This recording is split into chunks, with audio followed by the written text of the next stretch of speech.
All right, guys, the offseason is officially in full swing for the NFL. And as we dive deeper, fishing for ever more content for this channel without actual NFL football, we're going to start our series about talking about each respective fantasy football position and if they're overvalued or undervalued for fantasy football. Who's on the rise, who's on the fall. We'll talk about QBs, running backs, wide receivers, the whole 9 yards. So as always, like the video, comment down below, subscribe to this channel, and I'll see you on the other side of that intro.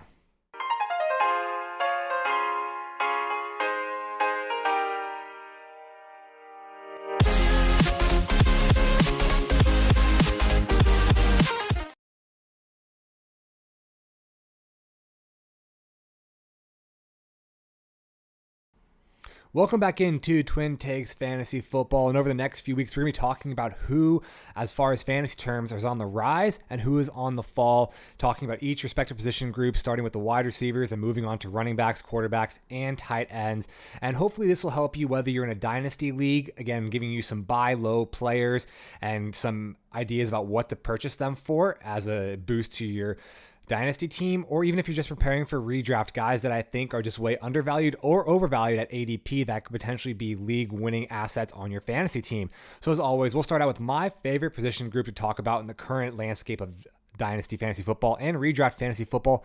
That's going to be the wide receiver position. So today we'll break down 8 buy low / on the stock up wide receivers. And without further ado, let's jump into our first guy. And this is a guy that I am picking up everywhere.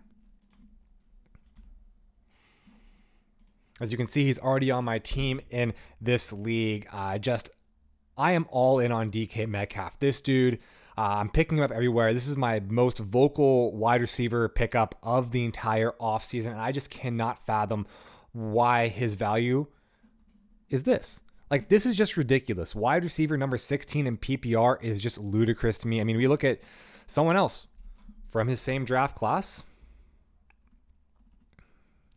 This is wonderful podcasting, I know. I mean, look at this. Number 6 compared to number 16, the value on DK Metcalf is just way, way too low as it currently stands. I mean, he's only 25 years old, and he just signed a 3-year extension last offseason that'll take effect this year. So he's going to hit free agency when he turns 28, which is still the prime of a wide receiver's life cycle. So right now, you're buying the alpha wide receiver of the Seahawks. You'll have him for the next 3 years in a very potent offensive scheme. And then he's going to hit free agency and sign another 4-year mega deal similar to Devontae Adams or a Tyreek Hill and probably play for another 3 to 4 years after that. So you have to look at this in the long term of how valuable DK Metcalf is as some guy that's already established himself in the NFL, and he's going to playing for a long, long time. He does not have any questions about him as some of these younger wide receivers. You're looking at like a Jameson Williams who has all the upside in the world, but just hasn't shown it on the NFL field. Well, DK has shown it on the NFL field for 4 years now, and just a true alpha at the position. I mean, also another thing that I love about DK Metcalf is he's done it with multiple quarterbacks. Last year, we saw this whole panic around the Seahawks with Geno Smith coming in at quarterback. Yes, Russell was on his way to being a Hall of Fame level quarterback, but now with Geno in, there is a ton of concern around Tyler Lockett and DK Metcalf. Well, came back. We saw both DK and Tyler be top 24 wide receivers for fantasy football, and I don't see DK slowing down at all. As I mentioned before, he's not only an alpha of the NFL, but he's certainly an alpha of the Seattle Seahawks offensive system. Whether it's Tyler Lockett or Jackson Smith-Njigba, the new first-round wide receiver that's just brought into the fold for them, DK Metcalf is still going to be that 6'4", big-bodied wide receiver that's going to win downfield, going to win at the point of the contested catch.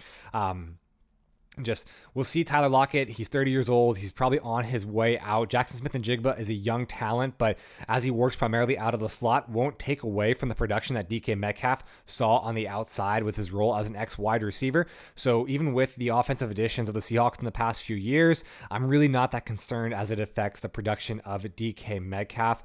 Also, let's talk about the tremendous upside that DK has. Right now, he's being drafted as a wide receiver 16 in PPR, as we discussed. And if we come down to his 2022 season, we saw that he was the wide receiver 16, and that's with an insanely low touchdown total of 6. Obviously, his lowest of his 4 years, including his rookie year where he had 7. This is just a guy that, if I was a better podcaster, I'd have the exact figure right here available to me, but he was in the 93rd percentile. I know he's in the top 90% of end zone targets of NFL wide receivers, and we're going to see that positive regression when it comes to touchdowns for DK Metcalf. Obviously, Tyler Lockett had an insane touchdown total last year, and I just don't think that's going to be repeatable with the way Tyler Lockett plays football and also his 5'11 frame, as he is on the wrong side of 30.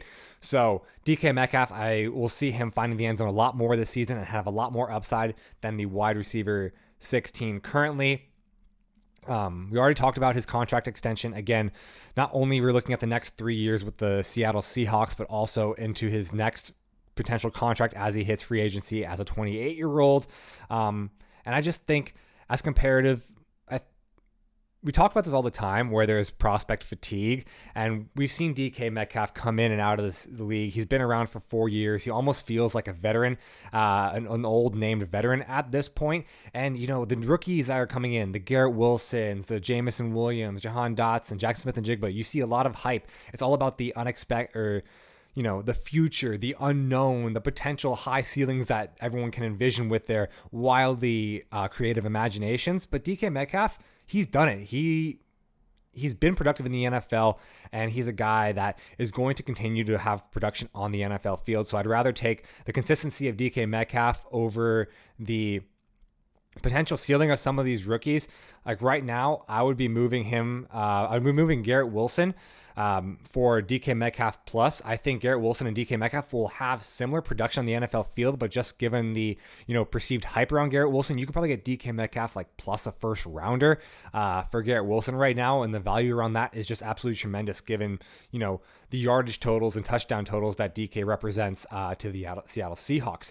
So I just think this is a guy that's way undervalued right now. Is going to be part of a top 10 offense in the Seattle Seahawks, and just despite all the concern around bringing in Zach Charbonnet, bringing in Jackson Smith-Njigba, DK has his defined role in this offense and is not going anywhere. So moving on to our number 2 undervalued wide receiver. That's going to be Jahan Dotson, second-year wide receiver for the Washington Commanders. Arguably the most productive rookie out of the very lauded 2022 NFL draft class of wide receivers. Yes, we know that Garrett Wilson won Rookie of the Year. Chris Olave was also there, but Jahan Dotson put up his numbers, which was 7 touchdowns in only 11 games. I mean, he had very similar statistical output to Christian Watson, and people are just, launching themselves at Christian Watson due to how publicized his production was. Jahan Dotson's part of a pretty mediocre team in the Washington Commanders, and I think that's really inadvertently dragging down his value just being attached to the burgundy and gold here. But if we extrapolate it out on a game-by-game basis, especially touchdown production, Jahan Dotson, I think, arguably is one of the most productive rookie wide receivers from last season. Also, he did have first-round draft capital. He's number 16 overall pick, which just goes to show you the value and the not only the value, but the skill set that the NFL has faith in Jahan Dotson. That's higher than any wide receiver was picked in 2023, including Jackson Smith-Njigba. So, again, a player that just has insanely high draft capital. And, we've learned our lesson. Follow the draft capital and what the NFL teams believe these players to be. So we know he's on a bad offensive team, but we have to look at this in its totality. Even on bad offensive teams, we can find players that are going to be good for fantasy. And I believe Jahan Dotson is going to be one of those diamonds in the rough. There wasn't any real offensive weapons added to this Washington Commanders offensive scheme this past offseason. In fact, they'll be losing some guys. Jerick McKinnon is no longer part of the picture. And I really think you can start to phase out Curtis Samuel. The old offensive coordinator was Scott Turner, and he came from the Carolina Panthers organization and was really a big fan of, big buddy with Curtis Samuel. So I think a lot of Curtis Samuel's production is going to fall off drastically in the 2023 season, and Jahan Dotson will be the beneficiary of that. Also, you look at the Commanders organization who brought in Eric Bieniemy from the Kansas City Chiefs, a guy that had under his tenure at the Kansas City Chiefs, they had one of the highest passing rates of any offense, and that's going to do wonders not only for Jahan Dotson but also for Terry McLaurin. But right now, Jahan Dotson's probably a little bit cheaper and also has a little bit brighter future than Terry McLaurin. So if you're going to try to pick up one of those two, that's why I'm staking my claim on Jahan Dotson. And also, another reason why people are down on Jahan Dotson is the fact that he's currently tied to 5th-round quarterback Sam Howell. I personally am higher on Sam Howell than most people. I think, you look back 1 year prior to the 2022 draft, and he's projected number 1 overall pick.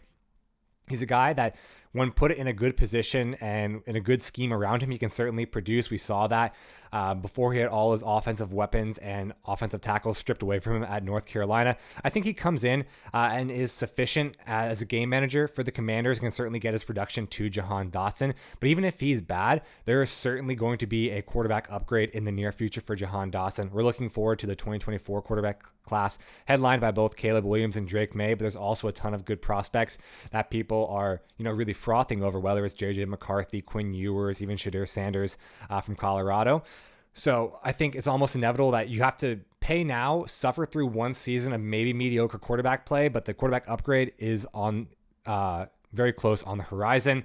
And frankly, I would be taking Jahan Dotson over Jameson Williams right now. Again, Jameson Williams, all the upside in the world, all the hype coming out of Alabama, was the projected number 1 overall wide receiver in last year's draft class prior to that ACL injury. But same way with DK Metcalf, we've seen Jahan Dotson do it on the field. We've seen him be wildly productive with basically a turnstile at the quarterback position for the Commanders last year. And when he's healthy, he's one of the most athletic guys on that on the field at the NFL level. Also coming out of Penn State, something that the reason why I lowered him in my draft rankings pre-2023 draft was certainly the landing spot, but I know now that that's obviously a very poor way to evaluate rookie talent. Jahan Dotson, honestly, is just one of the most prettiest catchers of the football. Does not body catch. The way he catches the ball, it just seems to just stick to his hands, just like magnets. It seems to find his hands, and it's really a thing of beauty the way he goes up and snags the ball out of the air with, little bobble. Looks really athletic and looks really smooth throughout the catch and into his stride. So, just a tremendously talented player. And again, as we saw, that translated really, really well to the NFL last year and has production compared to some of these wide receivers that people are, betting on the upside for. So that's Jahan Dotson, a guy that if you have James Williams on your roster, see if you can flip him. Obviously, you don't want to do like a straight up flip because then someone's like, well, why do you value this? Why am I giving you a guy that you value more just straight up? See if you can be like, hey, listen, I'll give you JMO for Jahan Dotson plus maybe a 25-second, or just throw something else in there. See if you can wiggle it around to where there's maybe non-consequential draft capital to help you acquire Jahan Dotson. And I think whoever ends up with Jahan Dotson in that side of the trade deal is going to be the happier party. Moving on to our third wide receiver that I think the stock is just absolutely rising on. It's going to be Calvin Ridley, the newest wide receiver of the Jacksonville Jaguars. A little bit older, but we'll talk about that. The reason why I'm so high on Calvin Ridley is he could just step into that immediate wide receiver 1 spot in Jacksonville. I mean, no one really views Christian Kirk as a true alpha number 1 in any offense, whether it was the Carolina Panthers or even the Jacksonville Jaguars last year. We saw Zay Jones take a ton of targets on the outside away from Christian Kirk as he wound up mostly in the slot. Calvin Ridley, though, a little bit bigger bodied. He will work out of the slot, but I think he can find production all over the field, and just a guy that in a crowded, it's hard for me to say that's a crowded wide receiver room because we don't view Christian Kirk as a top 24 wide receiver in the NFL. Despite Zay Jones's breakout, he really isn't going to be a true dominant wide receiver that we'll see get a big second contract or a big contract right after his time here in Jacksonville. Evan Ingram was put on a franchise tag, and he's bounced around the league. I mean, he came here after the Giants let him go after his initial 4-year term there after they put a first-round draft capital on him. I just don't think there's, any really true elite talent to challenge Calvin Ridley for being a number one offensive option on the Jacksonville Jaguars. Also, another thing that I really like, he's tied to a top 5 quarterback in the league, Trevor Lawrence, as he came down at the end of the season last year and was playing just absolutely out of his mind. We saw him get away from the cancer that was Urban Meyer, and now really kind of reach the potential that he was touted to have coming out as a number 1 overall pick out of Clemson. So being tied to just a tremendously talented quarterback like Trevor Lawrence is just going to be something that's insanely beneficial for Calvin Ridley. And we've seen him get it done with talented quarterbacks before Matt Ryan fell off a cliff. Again, there's going to be a lot of trepidation around Calvin Ridley, which is why you can buy him so low at the current price point. He hasn't played football in nearly 700 days, and a lot of the managers that have him right now probably suffered through that 2021 season where he only played 5 games before taking a break for mental health. I'm not saying that, I'm discrediting his mental health aspect. I truly believe that he needed time away to, figure out his love for the game and what he wanted to do. And there is certainly some psychological impact on Calvin Ridley, causing him to play poor performance. But, fantasy football is a results-driven game, and he's certainly spoiled the tea of a lot of fantasy managers who had went all in on him after Julio Jones left in the 2021 offseason. So, again, with an asset that really hasn't done much for you in the past 2 seasons, I think a lot of fantasy managers would jump at the opportunity to get some sort of investment on him. And right now, this is where you should be investing, because if he comes in, and yes, there is a certain risk possibility to Calvin Ridley taking that much time away from the game. We saw Deshaun Watson look really, really rusty last year after a year and a half away from the Houston Texans. But if he ends up coming back and regaining even 80% of his form, it'll be a great value. And also we're looking at a tremendously easy AFC South division that the defenses are just not very threatening, especially when you see probably the biggest, 2 biggest cornerbacks in that division. Well, Stephon Gilmore left for the Cowboys in free agency, or was traded to the Cowboys. My apologies on that one. And Caleb Farley is struggling to stay on the field for the Tennessee Titans. So I expect a lot of weak secondaries for Calvin Ridley to go up against. And he certainly should find tons of production against a very, very, very weak AFC South. I think acquiring him for a second-round pick, seeing if you can move more aging veteran assets for Calvin Ridley. Again, 28, which is not tremendously old. It's not a death sentence for a wide receiver, especially for one that's, doesn't have as many miles on the tires that Calvin Ridley does. I think could be very beneficial to your team, and definitely a risk that I am taking this offseason. Moving on to the next wide receiver, another guy that, is pretty unproven. It's going to be John Mechie, second-year wide receiver for the Houston Texans. First off, let's address this by addressing the wide receiver room of the Houston Texans. It's completely vacant. I have really zero faith that anyone in that wide receiver room is going to challenge John Mechie when it comes to targets. We have Tank Dell, tremendous talent, but 5'8", and really will be used probably as a gimmick player more so than not. I don't think that he can really win on the outside. He's going to be swarmed by a lot of these bigger, stronger, faster cornerbacks, linebackers, and secondaries that are prevalent throughout the NFL. So he's going to find a lot harder time than he did producing than it was at Houston, which is not even a Power 5 school. So again, I don't really bet on the outliers when it comes to size, and that 5'8", I think he's going to be probably more used as a gimmick player, despite how talented he is and his start-stop ability. Xavier Hutchinson, 6th-round draft pick. Just the capital isn't there to make me go all in on him. They did bring in the ghost of Robert Woods, but after his ACL tear with the Rams, after his miserable production last year with the Titans, I just don't think he's going to regain that form that we saw prior to his ACL in Los Angeles. And they also have Nico Collins, who has been there for 3 to 4 years now down in Houston, just has not established himself as a top threat at the wide receiver position. And if the breakout doesn't happen yet, I don't think it will, which is leaving a pathway for some wide receiver to step up. And the guy that I have my money on here is John Mechie. He does have 2nd-round draft capital, which is the highest investment of any wide receiver in that room as well, which is something to pay attention to. Again, we follow draft capital and follow what NFL teams feel like is the value of these players. He did miss last season with leukemia, which is obviously something that's devastating, but he says he's fully healthy, should be ready to go. It's completely in remission, so we're obviously extremely, extremely happy to hear that about John Mechie and, winning winning the game of life when it comes to his health. But, it's not a tremendously aggressive illness when it comes to, deteriorating his knees or deteriorating his Achilles or something that's going to really plague him on the football field. Once he's in remission, he should really have no ill effects as far as, his strength, speed, and whatnot when it comes to the field. But, whenever someone says cancer, people will get nervous and probably will want to move off of him. Again, he is a risky investment because he did miss last year. No one really knows. He hasn't really produced on the NFL field. We don't know if his skill set from Alabama translates to the NFL field.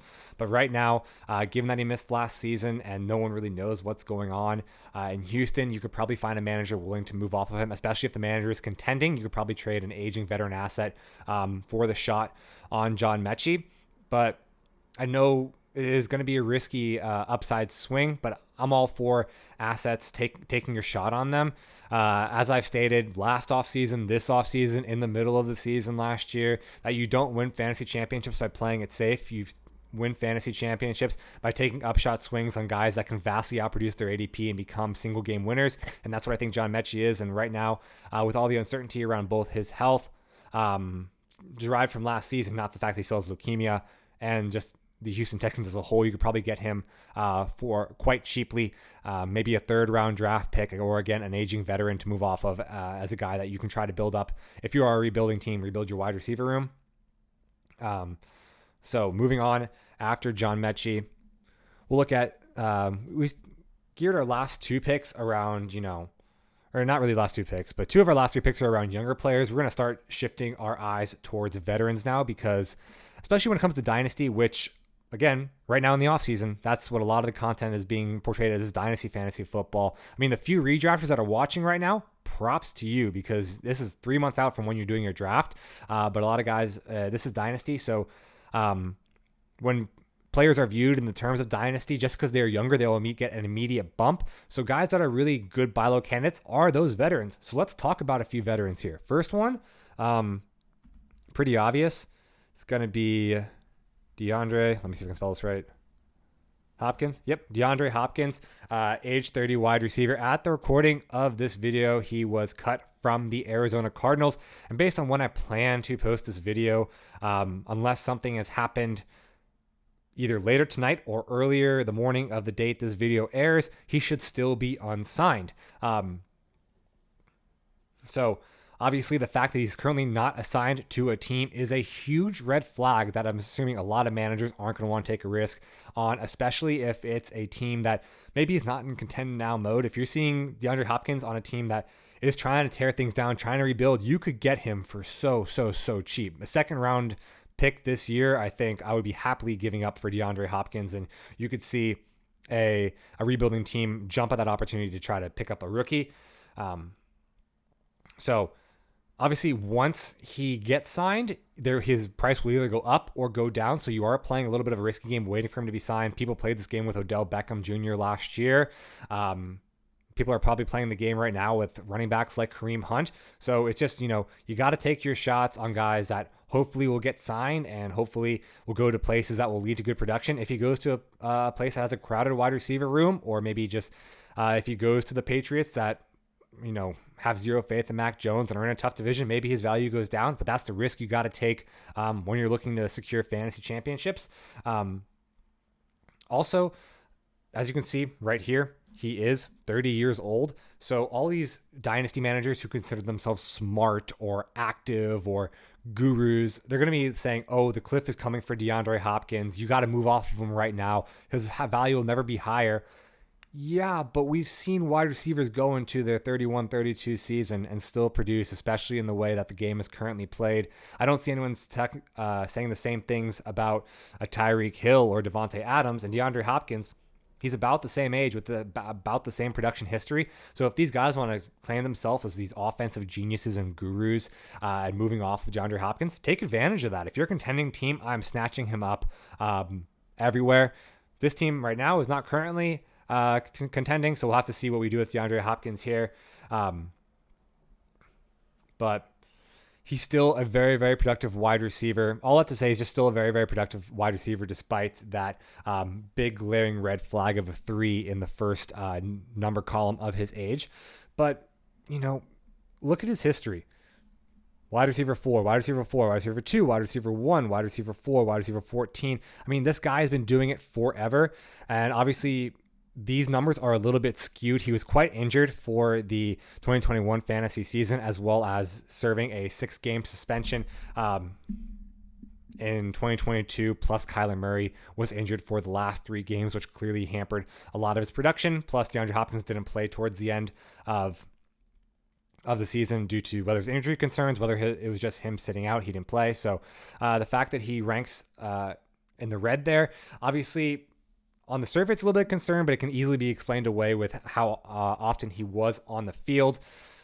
So as long as he's on the field and healthy, this man is a top 10 wide receiver for fantasy. And I think, going in a short-term perspective for the next 2 years, he can certainly deliver top 10 fantasy value at the wide receiver position. Maybe not top 10, but at least, wide receiver 2 level fantasy position. And I mean, just to go to show you how productive this man still is, over the past 3 years with the Arizona Cardinals, he had 315 targets. He only dropped 3 of those passes. The wheels are not falling off DeAndre Hopkins. Definitely an asset. If you're a contending now team, I would be looking to scoop him up on the cheap before he gets added to a team where he could step up and be a really, really solid wide receiver too. Moving on to our next guy, a guy that I've actually really haven't advocated before. I was actually quite down on Deontay Johnson prior to last season, but the course of a season can change anyone's opinion, and I'm kind of changing my tune on Deontay Johnson. There's a lot of things to really like about him when it comes to the Steelers. First thing is that he's averaged over 150 targets over the past 3 years with the Steelers. I mean, he's not sexy. He's not a flashy name. He's not going to have the tremendous upside of a DeAndre Hopkins or Tyreek Hill or any of those big high-profile wide receivers.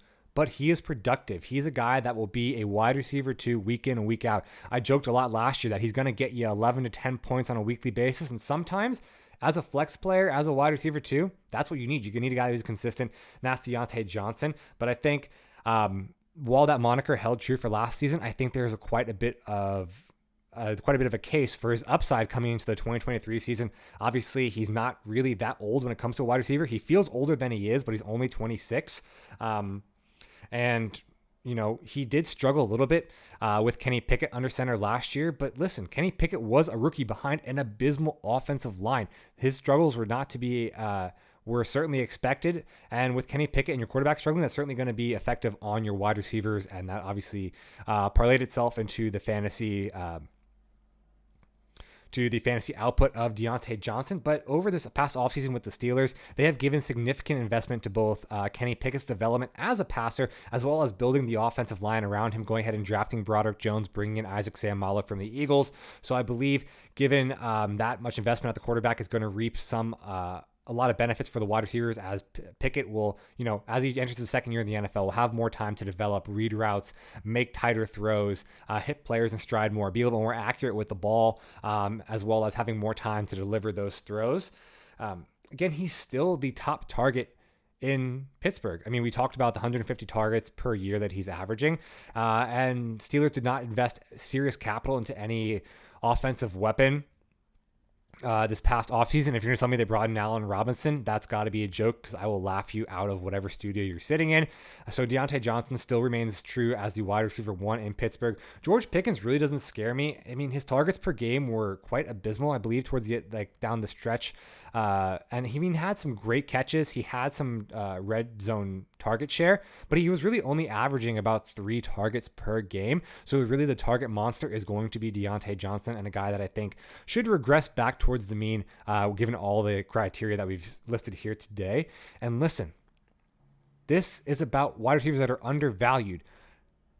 They're not going to be sexy. They're going to be very boring. A lot of these names that we talk about with Deontay Johnson, some of the ones we've talked about previously were, they're pretty sexy, but these last few, they're going to be ugly. But you don't get points for looking pretty. You don't get points for having a certain name on your roster. You get points for actual production. And this is going to be the ugly production that you want to find.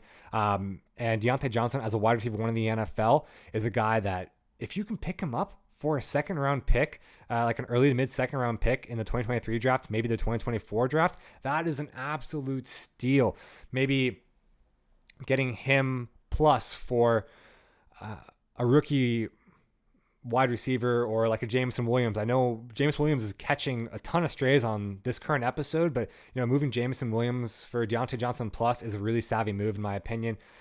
So trying to acquire this guy is definitely something that should be on the radar, both in Dynasty and in redraft, as his ADP is wildly underpriced. Moving on to our last two guys here. These are some real deep sleepers. Odell Beckham Jr. Listen, hang with me. I can see a lot of people clicking away from the tabs right now, rolling their eyes that I'm recommending Odell Beckham Jr. as a buy low. But listen, just hear me out. This will be a quick section, but he's a hugely risky asset. Okay, I get that. I get that it's a risk, but when you're buying low, you got to take some risks. You got to take some chances at upside.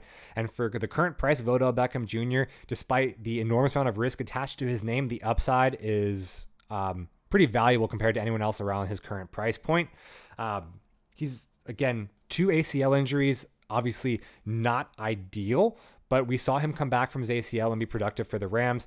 And he had a whole year and a half of offseason treatment last year. He looked really good in offseason workouts. So, given that he's had a ton of time to rest and recover from that injury, he should be at least 80% of what he was with the Rams. And if you're getting 80% of the Odell Beckham production you saw with his last few games with the Rams, I'd be extremely happy with that. This is probably the cheapest you will ever get Odell Beckham Jr. before he's finally cut and never rostered ever again. So, just looking as this is like really digging the bottom of the garbage pail here for cheap value.